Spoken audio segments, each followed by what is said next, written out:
no te olvides ese asunto, compañero. Entonces, si bien, y repito, todas las sociedades antiguas, al menos las más conocidas, han tenido esclavos, y sobre esos sistemas esclavistas en Grecia apareció la filosofía, significa de que aparte de esta condición básica, los griegos tuvieron condiciones especiales, digámoslo así, cuestiones únicas, cuestiones o características o condiciones que los diferenciaban de otras sociedades. Vamos a empezar, digamos, por el principio, como se dice, ¿no? Vamos a empezar por lo sencillo y lo fácil. Vamos a hacer un pequeño mapita de Grecia, ¿de acuerdo? Mira para acá, vamos a ver. ¿Sabes algo de geografía o no? Geografía es bien chévere, ¿sí? En un curso bien bacán. ¿Ya? Veamos, mira, ve. Que por cierto, uno de los cursos favoritos del profesor Ortega cuando estaba en la academia. Geografía es bacán. ¿Sabes mapas, no? ¿Sabes dibujar mapas o no? Ya, mira acá. Ahora vamos a dejar un mapita acá. A ver. Tú que sabes mucho de mapas. A ver, por ejemplo, profesor, este país, ¿qué es? A ver, por acá está Francia. Francia, conoce Francia, ¿no? Ya, por acá está el Reino Unido. Francia, acá ya el Barcelona, Real Madrid. Eso sí sabes, ¿no? Ahora ven, España. Ya, este es España. Por aquí hay un país que tiene forma de zapatito. Ah, así creo que es, ¿no? Ajá, muy bien. Italia, ¿cierto? Muy bien. Por aquí está lo que más nos interesa. Está Grecia, ¿de acuerdo? Grecia más o menos es así. Luego por aquí hay una ciudad llamada Constantinopla, ¿ya? Que es la capital de un país llamado Turquía.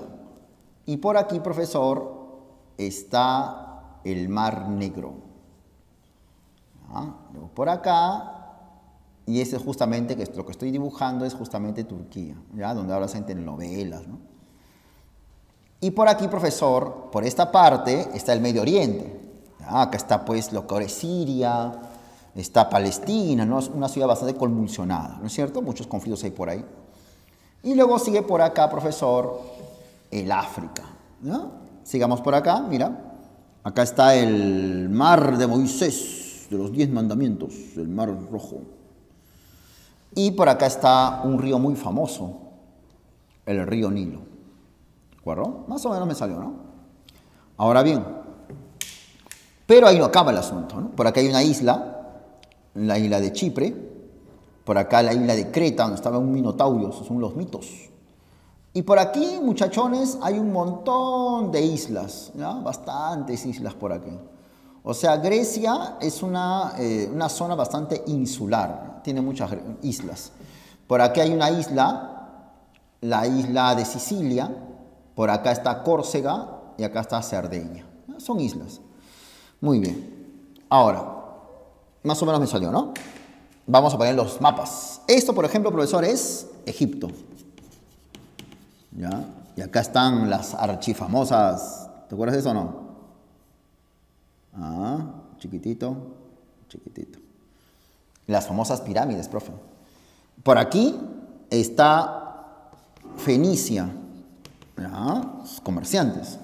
Por aquí está Mesopotamia. ¿Listo? Aquí están los archienemigos de los griegos, ¿no es cierto o no? Los persas. Y ahora corresponde ver Grecia, profesor. Entonces resulta que más o menos Grecia es así, mira acá. ¿Qué estoy indicando con estas cositas que estoy marcando de rojo? ¿Qué es esto? ¿Palomas? No, no son palomas, profe. ¿Qué indico con esto? A ver, lo que indico es que el territorio griego es, profesor, bastante insular. Y no solo insular, sino que el territorio griego es ultra montañoso. ¿De acuerdo? Mira. Aquí es pura pampa, es plano. Y aquí es puro cerro.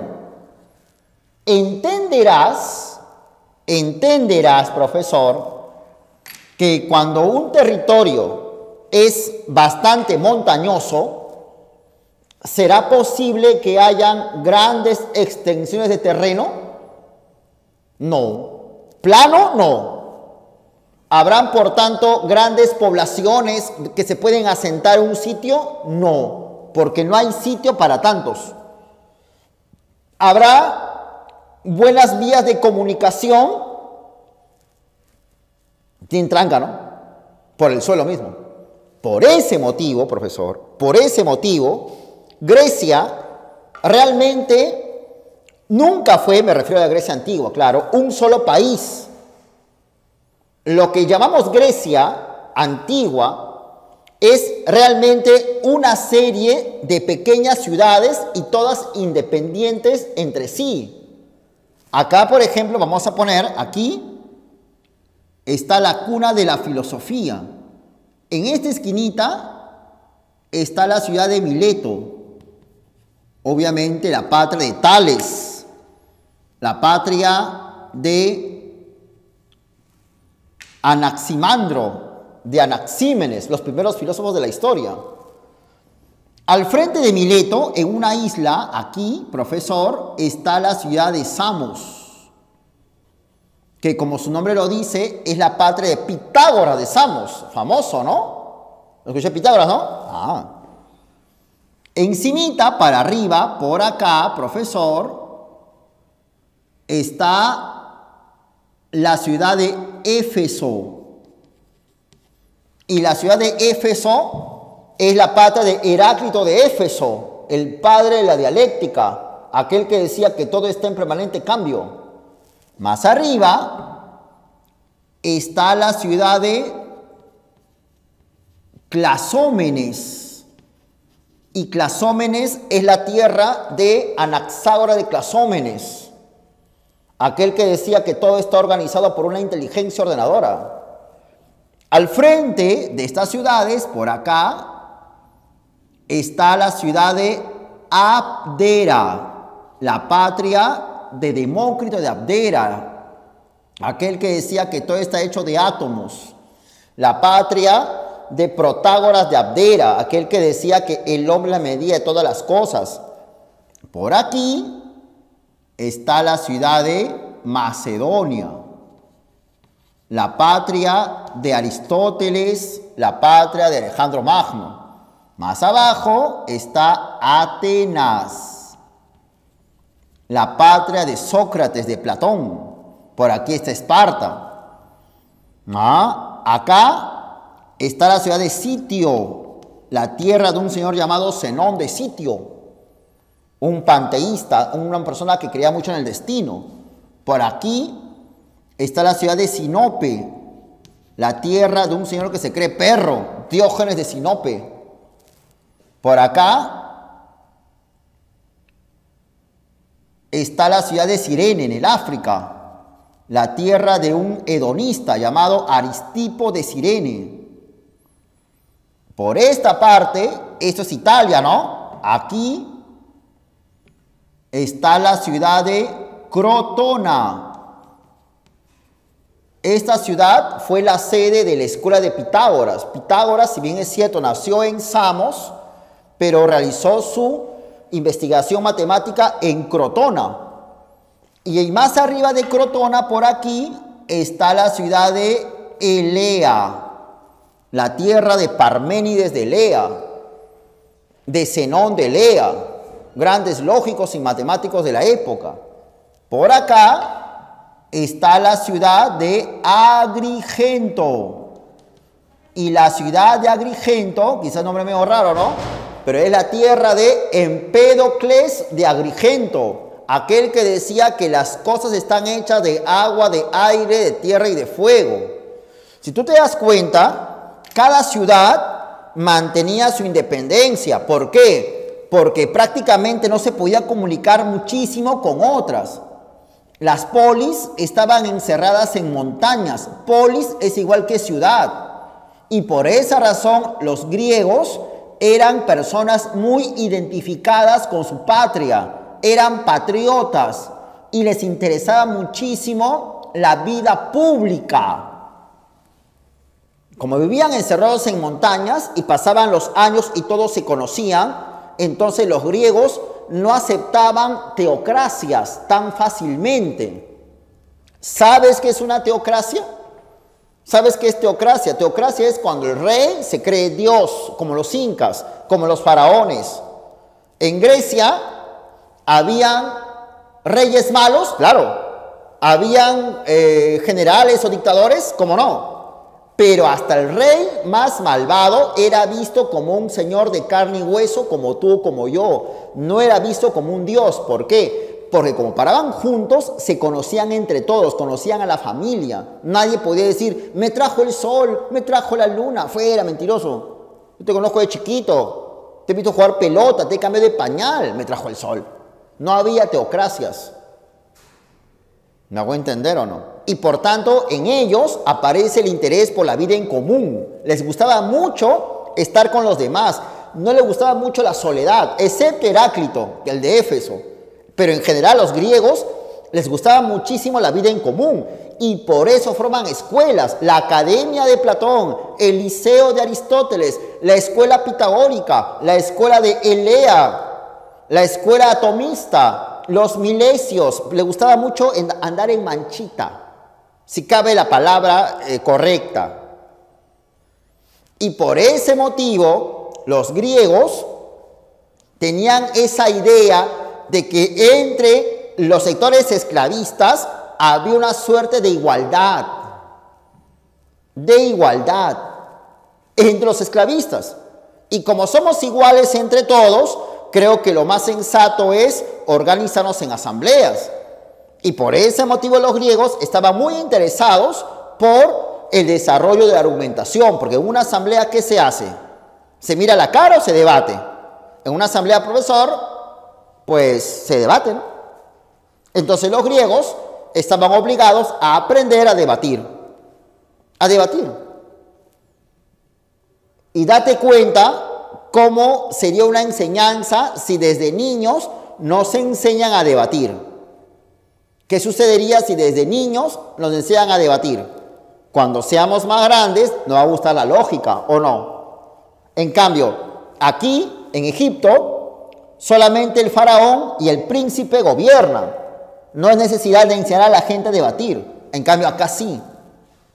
La asamblea era importante. El debate, el discurso, el diálogo. Y por tanto eso llevaba al desarrollo de la razón, a querer explicar las cosas de modo racional. Ese es el asunto de la filosofía. ¿Te das cuenta o no? Eso no había en Persia, en Fenicia, no había eso. Y no solo ello, sino que los griegos tenían una religión bastante peculiar. Bastante peculiar. Los griegos, profesor, eran muy religiosos. Respetaban muchísimo a sus dioses, demasiado. Pero los griegos estaban muy convencidos de que a los dioses había que respetarlos bastante. Seguramente, seguro hay que respetarlos. Pero, hasta a los dioses hay que entenderlos. Hasta a los dioses se les puede criticar. Los griegos iban a adorar a Zeus. Eran muy respetuosos. Pero podían criticar a Zeus y decirle, oye, pues Zeus, te he ido a rezar, me traes lluvia, no te pases, todo mojado, me ha criado, pues Zeus, deja eso. Así eran los griegos. O sea, podían criticar a los dioses. Algo que, entenderás, en el cristianismo no se hace, ¿verdad? No se hace. Además, los griegos carecían de Biblia. Y uno se pone a pensar, profesor, ¿y qué tiene que ver la Biblia con lo que estamos hablando? Muchísimo. Tú sabes bien, y con mucho cuidado, claro, pero tú sabes bien que cuando una persona acepta la Biblia como la palabra de Dios, de un otro modo es una suerte de límite a la crítica, ¿o no? A la investigación, claro, porque tú puedes criticar todo excepto la Biblia, porque es palabra de Dios. ¿No es cierto o no? Es como un límite, una franja. A la investigación estaría limitado por eso. Entonces, Los griegos, maestros, carecían de Biblia. Y como carecían de Biblia, ellos sí podían criticar todo, inclusive a los mismos dioses, como te comenté. Como te comenté hace un rato. ¿Me hago entender o no? Entonces eso se permitía que los griegos podían cuestionar inclusive a su misma religión, porque no había dogmas. ¿Qué es un dogma? Una verdad absoluta, una verdad incuestionable. Inclusive hasta en lo personal, los griegos podían dudar de la existencia de los dioses. Mención importante de un hombre llamado Genófanes de Colofón. Colofón queda por aquí. Y Genófanes decía, si los leones tuviesen manos, crearían a sus dioses a imagen y semejanza. Claramente está criticando los dioses, lo que está diciendo es que el hombre crea a Dios. ¿Por qué los dioses griegos son rubios? Porque el hombre griego es rubio, así de simple. En el África, los dioses son morenitos, porque el hombre africano es morenito, así es. ¿No puedo entender? Y ellos no se avergonzaban y les parecían pues una herejía. O sea, una persona entre amigos, yo con mi amigo, mis amigas, puede ser, oye, para mí Dios no existe. ¡Hala, qué interesante! ¿No? A ver, dime por qué. Y bla, se mandaba con argumentos como si fuera Genófanes. ¿Me hago entender? Otra persona decía, no, pero para mí sí existe Dios. Que sí, a ver, dime por qué para ti sí existe Dios. Y se mandaba con argumentos. O sea, argumentaban hasta eso. Y nadie se avergonzaba y nadie veía eso como algo malo, negativo, pecaminoso, sucio, cochino, ¿no? O sea, normal, está bien, pues. No como ahora, ¿no? Ahora, oye, yo no creo en Dios. Y tú dices, ¿que no crees en Dios, amigo? ¿Por qué? ¿Te pasa algo? ¿Qué tienes? ¿Tienes problemas? ¿Qué te han hecho de chiquito, No había eso, era una libertad de pensamiento.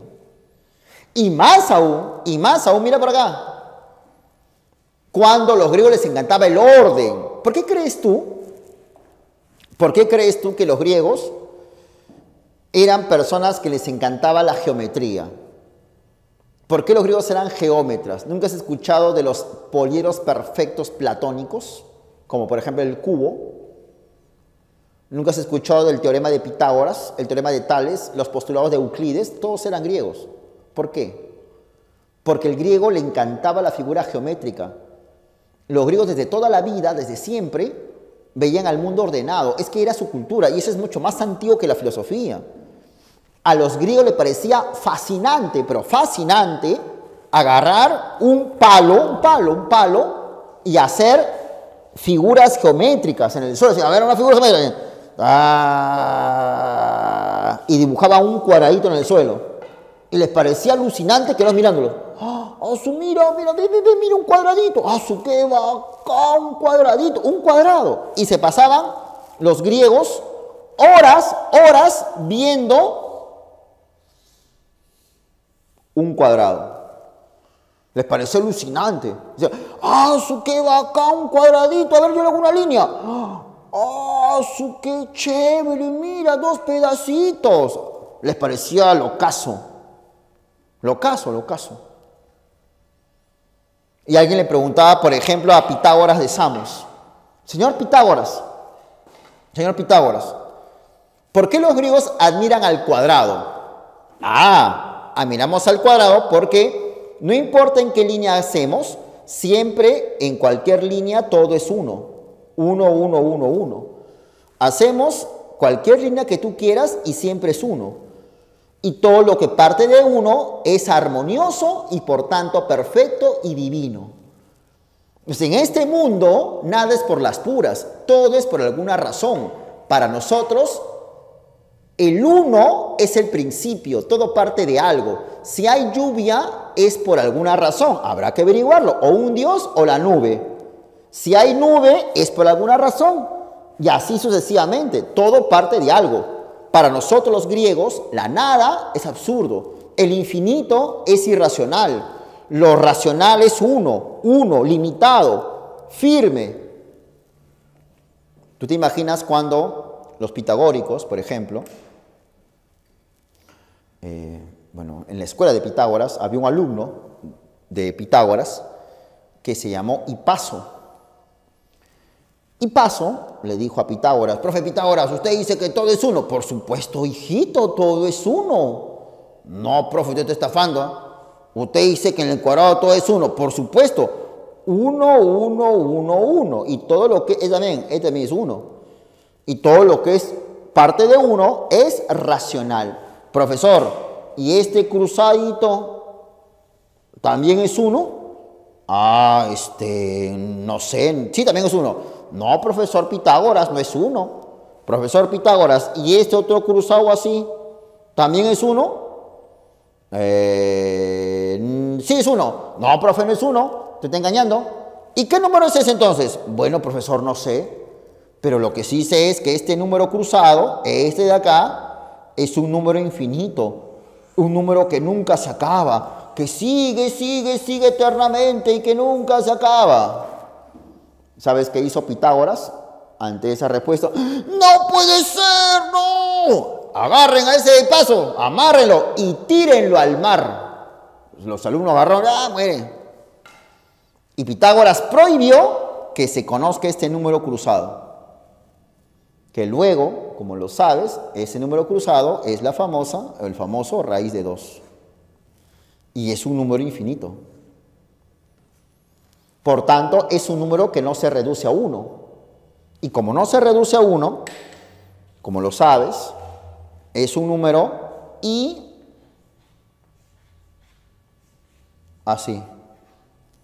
irracional.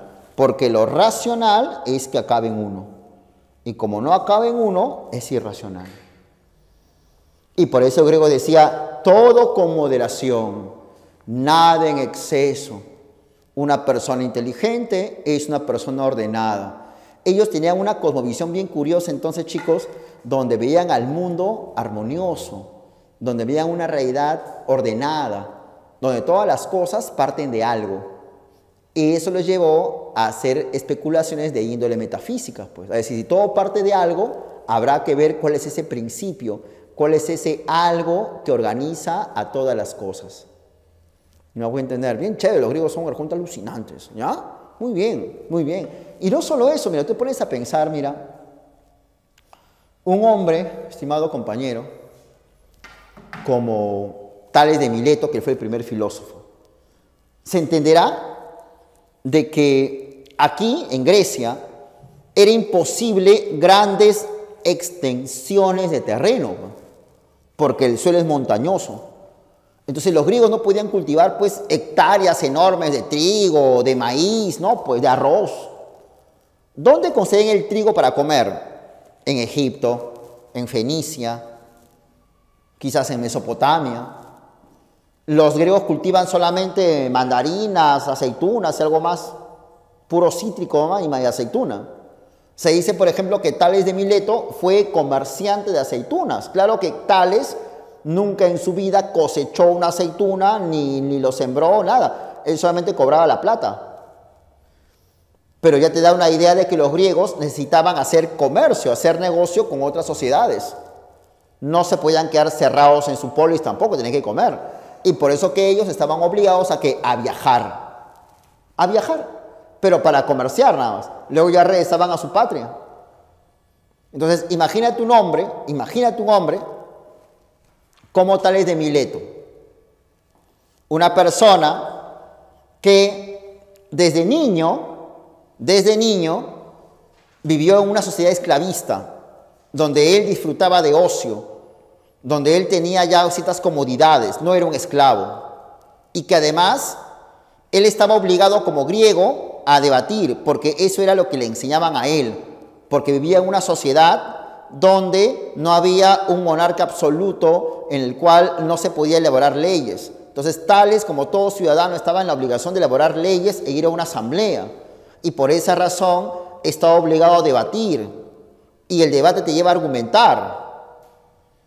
Imagínate una persona como Tales de Mileto, entonces, que tenía que desarrollar la lógica y que además vivía en una sociedad donde no había una religión como la nuestra, la actual, la más dominante, donde imponen dogmas, donde hablan sobre quien no cree en Dios será castigado, donde se puede criticar a los mismos dioses, donde no había una Biblia, donde era una palabra de Dios. No existía eso, no se lo imaginaban. Lo que les permitía una amplia crítica y que además vivía en un entorno social acostumbrado a creer que todo lo que existe por alguna razón, que nada en este mundo es por gusto, que todo lo que existe por alguna causa. O sea, estaba clarísimo que en su cerebro, en el cerebro de Tales, tenía que germinar algo. Y encima, por una cuestión hasta de viaje, de placer, de hobby, porque él quería, le daba la gana, tenía que viajar. Y al viajar, Tales tenía que conocer ¿a quién? Podía conocer persas, fenicios, mesopotamios que también iban por este mar, y este mar es el famoso mar Mediterráneo. Conocer egipcios. ¿Por qué no podía haber llegado de Egipto? Estaba bien cerca. ¿Viajarlo más? Pues. O sea, era obvio que en el cerebro de Tales ya se podía germinar la filosofía, surgir la filosofía. Entonces, imagínate, repito, Tales de Mileto llegando a Egipto. Para que te des una idea, mira. Cuando Tales de Mileto ya estaba vivito y andando por Grecia y por Mileto, su patria, las pirámides ya tenían más de 1000 años de antigüedad. O sea, las pirámides ya eran algo antiquísimo para la época de Tales de Mileto. Antiquísimo. Y más aún cuando a Tales le gustaba mucho la geometría, la armonía. Si ahora nomás, nosotros, ahora, tú tienes algo de dinero y se te ocurre hacer un tour por Egipto, ¿no conocerías las pirámides? ¿No te tomarías una foto con las pirámides? ¿No te tomarías un selfie con las pirámides? ¿O no harías eso? ¿Y no lo publicarías en el Face o no? Claro, pues, todo el mundo también haría eso. Porque es alucinante. Imagínate Tales de Mileto llegando a Egipto. Él no tenía Facebook, no tenía fotografías, no tenía nada de eso. ¿Qué hacía él? Miraba. Pero no se admiraba o no. No se quedaba, imagínate estar caminando por el desierto y de repente un triangulote grandote, un triangulazo grandototote. Y eso te impacta, pues. Y Tales, ¡qué bonito! ¿Qué es esta belleza, esta armonía? Señor egipcio, ¿qué pasa, Tales? ¿Qué es eso? Bueno, esa es una pirámide, es una tumba de nuestros antepasados faraones. Y Tales se lo grababa en su cabeza. ¿O no es así? O si no, él habrá visto cómo los esclavos en Egipto agarraban sogas y clavaban estaca, ¿no? Un esclavo agarraba una estaca, ¿no? Clavaba, y venía otro con un martillo, ¿no? Pum, pum, pum, amarraban y jalaban una cuerda, ¿no? En la otra esquina, lo mismo, y formaban un triángulo grandazo en el suelo hecho con sogas. Y Tales, que le gustaba la geometría, decía, qué hermoso, qué belleza, ¿esto de dónde salió? Señor egipcio, señor capataz, ¿por qué tus esclavos hacen todo esto? Y el capataz decía, lo que pasa es que acá estamos midiendo la tierra para poder irrigar. Y todo eso Tales se lo grababa. ¿Te das cuenta o no? ¿Te das cuenta? Y de seguro Tales, en esos viajes, Tales pues navegaba y veía puro mar, pura agua. Viajaba por aquí, por allá y veía por todos lados océano. Uno más que vive en la costa peruana ve al mar gigantesco. Imagínate vivir en un mar así, tan accidental, ¿no? Tan accidentado, con muchas islas. Ves agua por todas partes, pues hijo. Por eso que Tales creía que el mundo está rodeado de agua. Por donde vas hay agua, por donde vas siempre hay agua, siempre. Entonces imagínate tú navegando de madrugada en alta mar. ¿Sabe qué es alta mar? Alta mar es cuando no estás aquí en la costa, estás metido en el agua, no ves costa. Y estás navegando de noche, de madrugada, bien abrigadito con una frazada, viendo las estrellas. La multiplicidad de estrellas ahí, en el firmamento. Un montón de estrellitas. El cielo despejado, y te quedas mirando. ¿No te parece locazo? Y tal vez habrá visto, mira, las constelaciones, ¿no? Mira cómo esas estrellas están en un lado y luego más tarde se van para otro. ¡Qué bacán! Entonces, el cielo se mueve. Así pensaba Tales, que el cielo se mueve. O viene un amanecer. Inclusive en un día de verano, en el amanecer. ¿Te imaginas lo alucinante que es ver el amanecer? Entonces Tales estaba en su barco, estaba navegando en su barco, y como es verano, aparece un sol radiante, un solazo, y el sol le da, la luz del sol le da al agua, al mar, y el mar comienza a brillar. ¿No te parece hermoso? Si ver un amanecer en la playa es chévere, imagínate ver el amanecer en alta mar, en pura agüita. Y Tales, ¡qué belleza! ¿Y esto de dónde surgió? Por eso es que Platón y Aristóteles decían de que la filosofía surge con la admiración, porque los filósofos precisamente se admiran, pero para que se admiren tuvieron que haber habido condiciones fundamentales, y no solo queda en la admiración, sino que Tales contaba, llegaba a Mileto después de toda esa travesía, llegaba a Mileto, a su patria, y era recibido por sus compatriotas. Recuerda que a los griegos les encantaba mucho la vida en común. Y los compatriotas decían, bienvenido Tales, bienvenido acá a tu patria, Mileto. Y Tales, gracias, queridos milesios, gracias. Va bien, querido Tales, hemos preparado una cena en tu honor, dado que tú has explorado el mundo entero con tu barquito, conociendo muchas cosas que quisiera que nos cuentes. Y Tales efectivamente contaba. Se metía a una cena, imagínate una cena, una mesa grandota, y todos los griegos ahí comiendo con su vino, su pan, su carne, y Tales contando las aventuras que había visto. Yo, egipcios, vi mesopotámicos, me hablaban de las pirámides, me hablaban de la aparición de la luna, la aparición del sol. Los mesopotámicos me hablaban de las constelaciones, de los eclipses. Y los griegos que escuchaban a Tales parecían, qué alucinante, ¿o no? Oye, Tales, ¿cómo es esto de pirámides? No entiendo. Y Tales dibujaba, pirámides, sí. Yo te cuento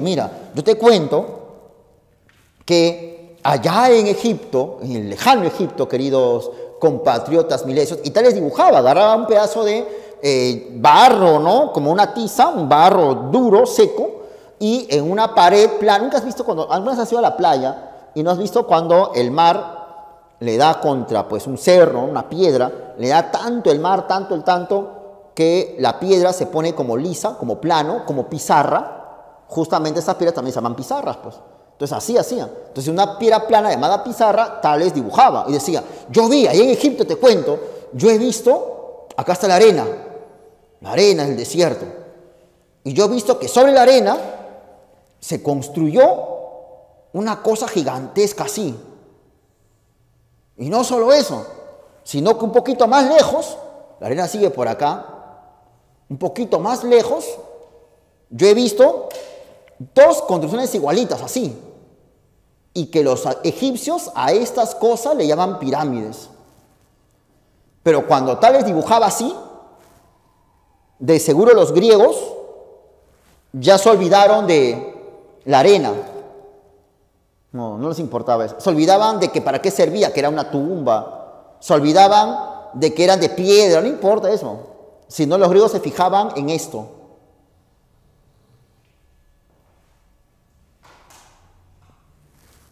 En la forma, en la figura, en la silueta. Y quizás los griegos a partir de ello hacían esto, algo que tú sabes. O sacaban así, ¿no?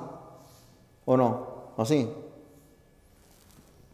Y de seguro así aparece la geometría, la filosofía y el pensamiento racional en Grecia, ¿no? De esa manera. Porque como lo entenderás, porque como te expliqué, los egipcios hacían geometría, los egipcios medían. Pero la ciencia oriental, la ciencia mesopotámica, la ciencia fenicia, la ciencia egipcia, era una ciencia práctica. Una ciencia ligada con las actividades prácticas. O sea, los egipcios hacían geometría para irrigar un suelo, para hacer una pirámide.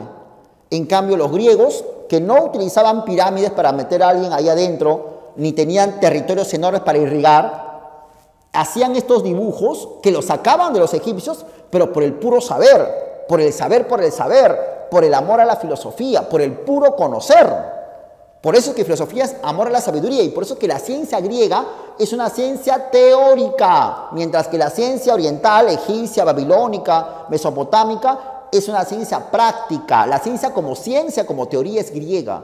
Es la síntesis teórica de lo que Oriente produjo. Así aparece la ciencia, así aparece la filosofía, muchachones. Eso siempre hay que tener en cuenta. Entonces vamos a repasar hasta acá. Vean para acá, miren. Vean para acá. Entonces, como hemos hablado, muchachones, los griegos tuvieron que haber generado ciertas condiciones para la aparición de la filosofía que supere al mito. La condición básica y fundamental para la aparición de la filosofía en la antigüedad griega es la existencia de sociedades esclavistas. Sociedades que posibilitaron la división de clases sociales. Esclavos dedicados al trabajo y esclavistas que disfrutaban de ocio, una clase ociosa que permitió la aparición de la cultura dominante. Ahora bien, pero si bien muchas sociedades tuvieron esclavos como lo tuvieron los griegos además tuvieron ciertas condiciones exclusivamente griegas. Una condición importante que se llama condición cultural o superestructural es la aparición de la polis griega. Los griegos no vivían en grandes extensiones de terreno. Miren por acá, los griegos, miremos por acá muchachos, los griegos vivían en pequeñas ciudades rodeadas de montañas y por esa razón tenían cierta autonomía e independencia, lo que le permitía la vida en común, la idea de igualdad y el desarrollo del debate y la argumentación.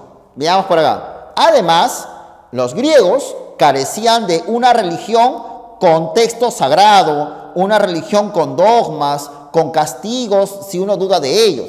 Los griegos eran bien religiosos, pero que al mismo tiempo eran capaces de criticar y cuestionar a sus mismos dioses, ya que carecían de un dogma, de un sentido verdadero, absoluto, que es propia de otras religiones. Los griegos eran un poco más de mente abierta con respecto a la religión, aunque respetaban mucho a sus dioses. Además, como vemos acá, un factor importante cultural es el aprecio por el orden y la medida como indicador de racionalidad. Los griegos, desde hace mucho tiempo, les gustaba el orden, la medida, la armonía, consideraban de que todo lo que existe parte de algo, parte de un principio, les gustaba mucho la geometría, consideraban de que todo lo que existe es cerrado, finito, armonioso. Y además los griegos, por una cuestión geográfica y de clase social, los griegos estaban obligados a intercambiar sus productos con otros pueblos. Es así que mientras que otros pueblos como los egipcios, los fenicios y los mesopotámicos desarrollaron una ciencia práctica ligada con una actividad concreta, los griegos llevaron esa ciencia práctica y lo convirtieron en teoría, en un puro saber por el saber, en un puro amor a la filosofía. Es así, muchachos, que hemos visto en nuestro capítulo de mitofilosofía cómo surge los mitos, cuáles fueron esas condiciones. No te olvides, una condición fundamental es la aparición de las comunidades primitivas y luego el esclavismo. Recuerda que los mitos son explicaciones fantásticas acerca de la realidad.